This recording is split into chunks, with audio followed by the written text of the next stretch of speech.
God is merciful. Um, I was I I was 14. I was a rebel, and I would be able to go to parties, and nobody would know because I was very innocent. Very innocent, because I'll come at church and be like, oh my God, Lord, I thank you. But in front, but then in the back, I'm going on parties, I'm with my friends, and I'm not doing something that I'm not proud of.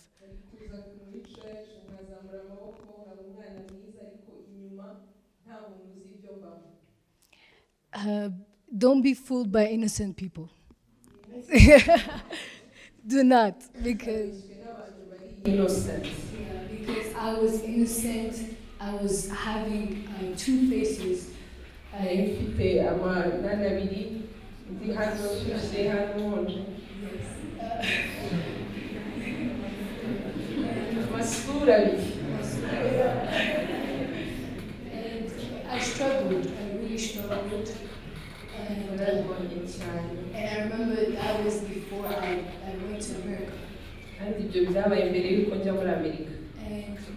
arrived in America, it was hard because I was trying to adapt to what was the norm in America.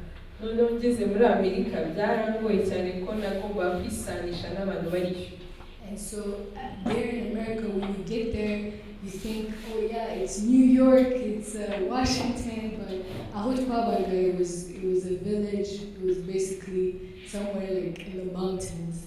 Abantu batekereza Amerika bari New York n'ibindi, ariko twe twabaga mu cyaro cyo muri Amerika. Cyaro kibi.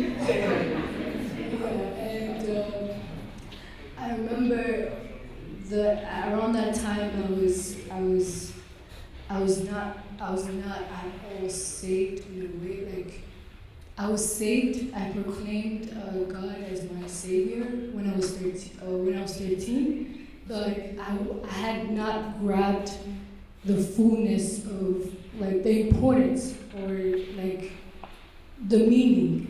Yeah.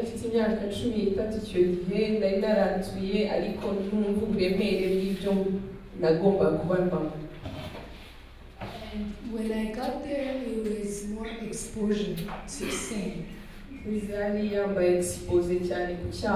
Because when you try to adapt, it's like the clothing, the fashion, everything just captures your mind. And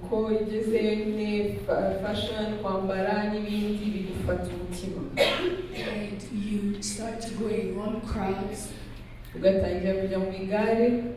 and bad friendship. You start to imitate like songs. You start to hear songs, and it influences you in a way that like now you become something. And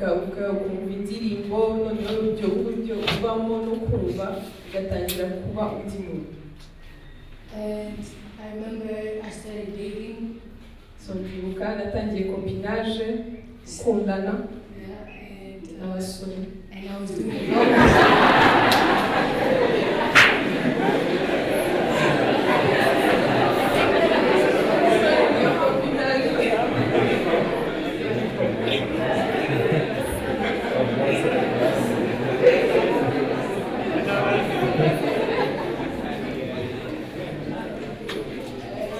it was online. And I remember this one time I was in a relationship with this guy. I was 16 at that time. And I was invested. I was invested. And to tell you, he was in Canada. We met on Facebook. And I've never seen him. Until this day, I haven't seen him. But I fell in love with just the fact that he valued to just speak to me. And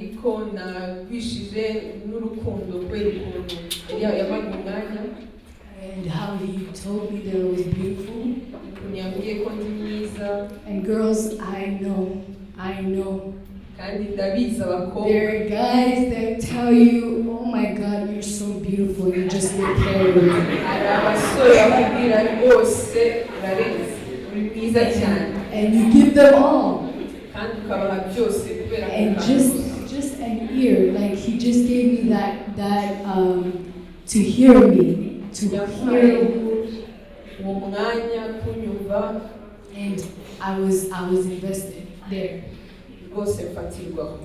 And I spent a year with him, but it was on and off.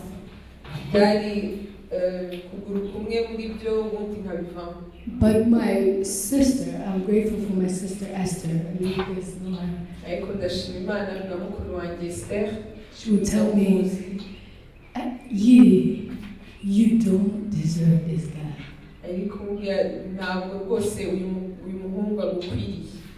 This guy is manipulating you,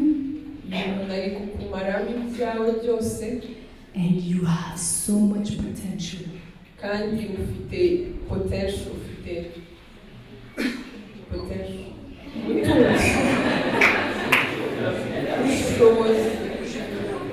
And I wouldn't listen. I would be like, I'm still in love. I love him, and I was even to the point where I wanted even to kind of drop out of high school.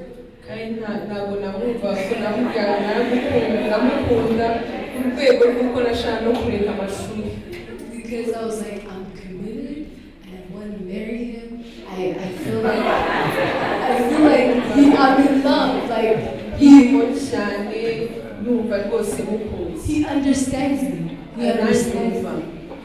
And man, I would even like, and then it's so funny. I would go to, so we had chapels in our school, in boarding school. Church. And I would pray, I'll be like, God, like, if this relationship is not for you, tell me.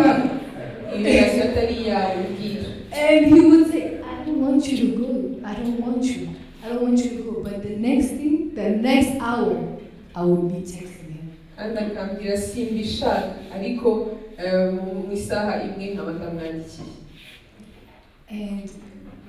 the power of the devil is very powerful. And I saw, like, and I was praying, I was like, God, take me away from, because it was starting to be toxic. And I would like be like, how come he's not texting me? Like 5 minutes later, he's not texting me and I'm crying. I'm like, maybe he doesn't love me anymore. Maybe he doesn't care about me.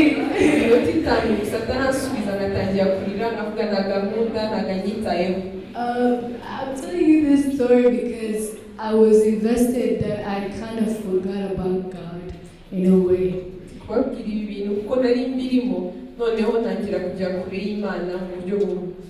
And I was so invested in this person that to the point where I was like hoping, like literally my future was like there.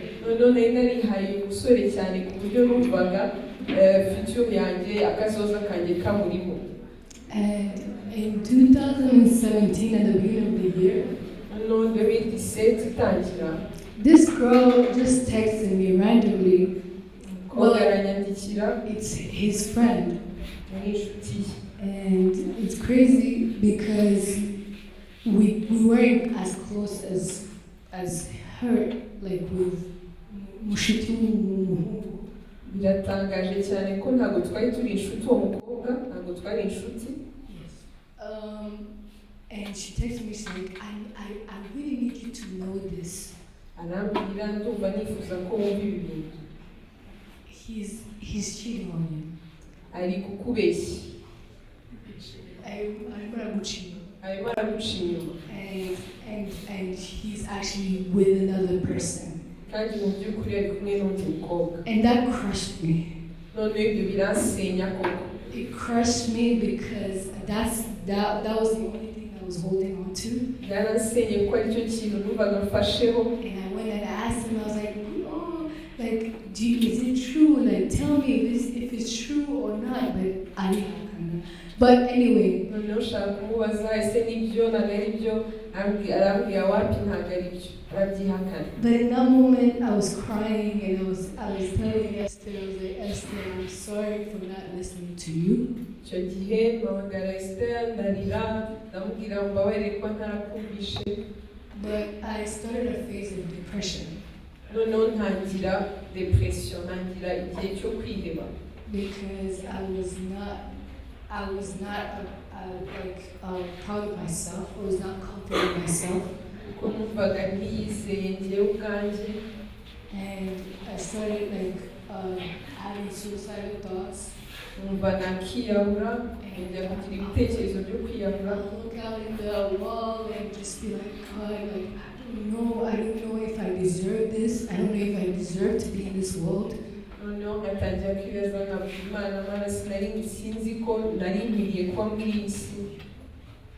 But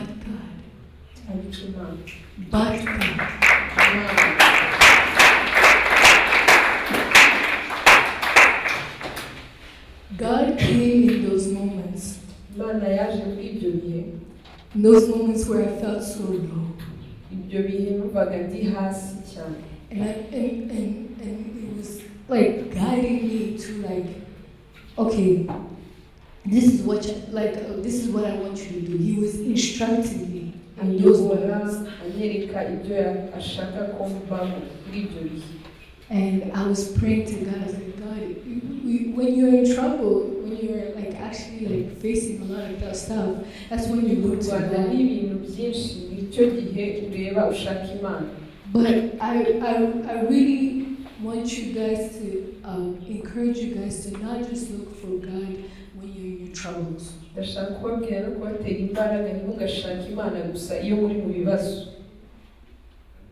Try to not do the mistakes.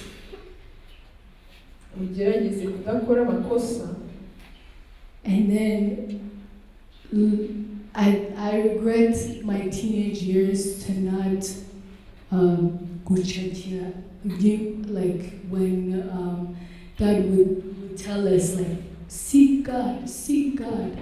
But now I understand.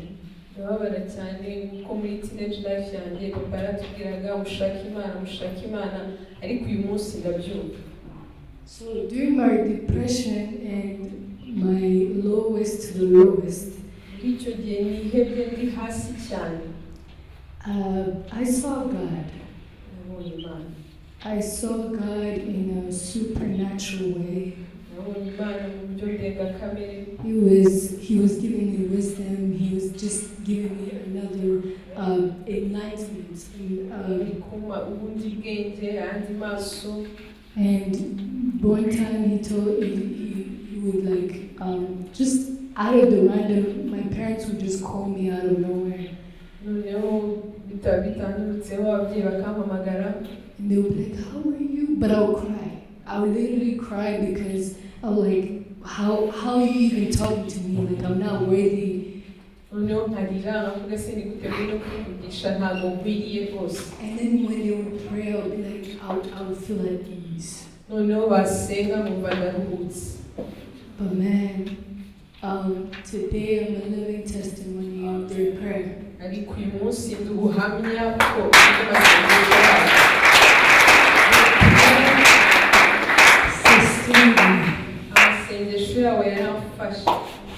Their prayer protected me.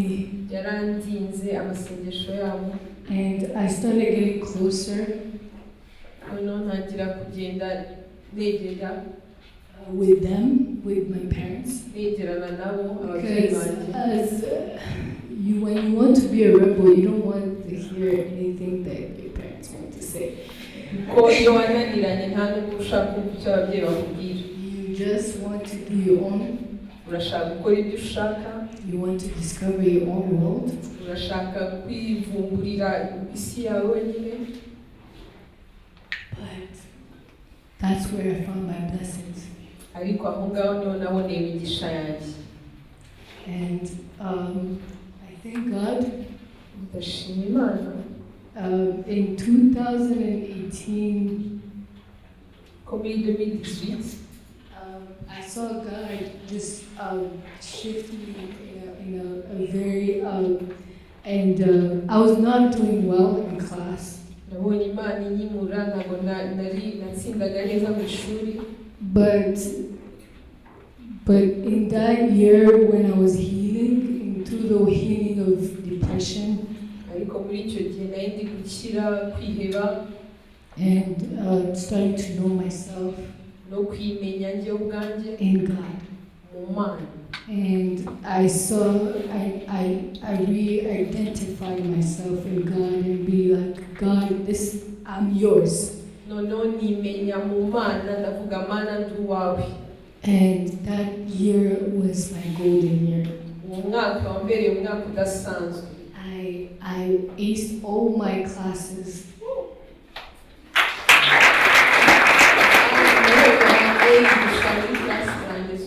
And I'm grateful. Because it wasn't just me. It was God. It was God glorifying Himself in me. And I'm grateful. And there's one thing to know God. And also to like be able to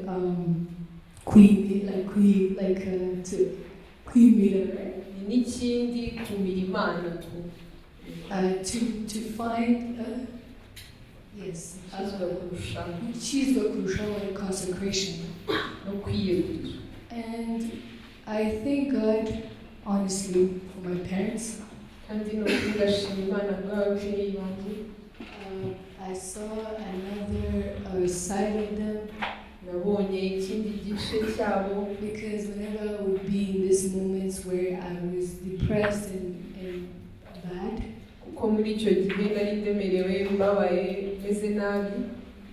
that they were still able to hear me. And today marks a year, well, 2 years, when I got my deliverance.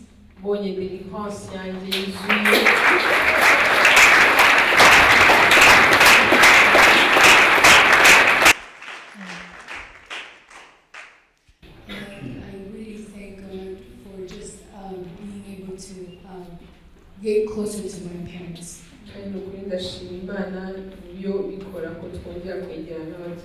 Yeah, and one thing I want to say is that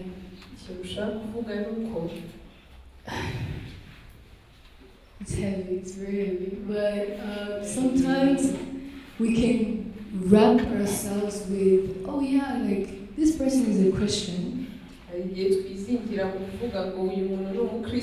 Me too, like I imitate, like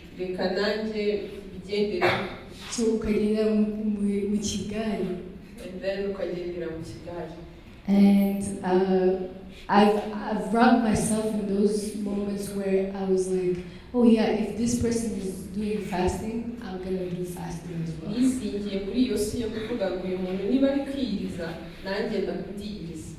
But sometimes it's good to know your own God.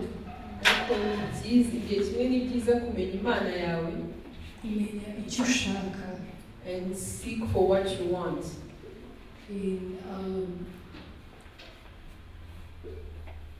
because it's so easy, we're easily caught with, okay, this is what I want. Uko dufatwa byihuse no kuvuga ngo Wait, icyo sorry. ushaka. This is what my friend wants, and also I want that too. Ibi ni byo inshuti yanjye ishaka nanjye ngomba kubishaka ibyo nshaka. And so seeking your own God is very authentic and very nice. Gushaka Imana yawe ni byiza. And that's one thing I advise you guys to do. Kandi nicyo kintu bashaka kubabwira gukora. And thank you, Tonton, for giving me this moment. It was hard. Byari bikomeye. But I'm grateful. I'm grateful to stand before you guys and just speak my testimony. Ariko ndashima guhagarara imbere yanyu mbaha ubuhamya. But I wanted to sing a song. Ndashaka kuririmba.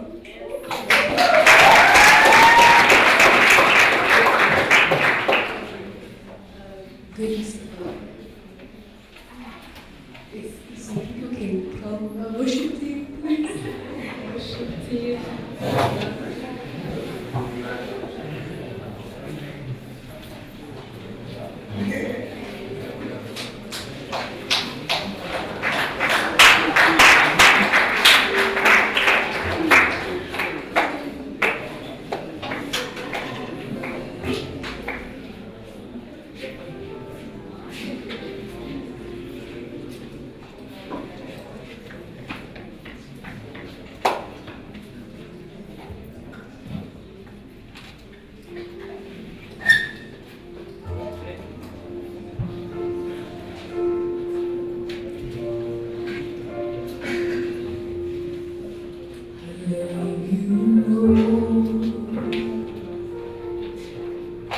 For your mercy never fails me.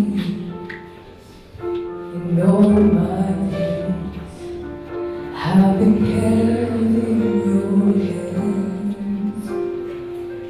And the moment that I wake up, till I lay my head, I will sing of the goodness of God.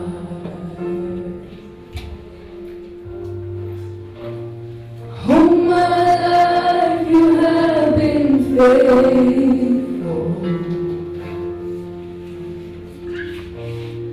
All my life you have been so, so good. Every breath that I am able, oh, I will sing of the goodness of God. I love your voice. When you led me through the fire, you are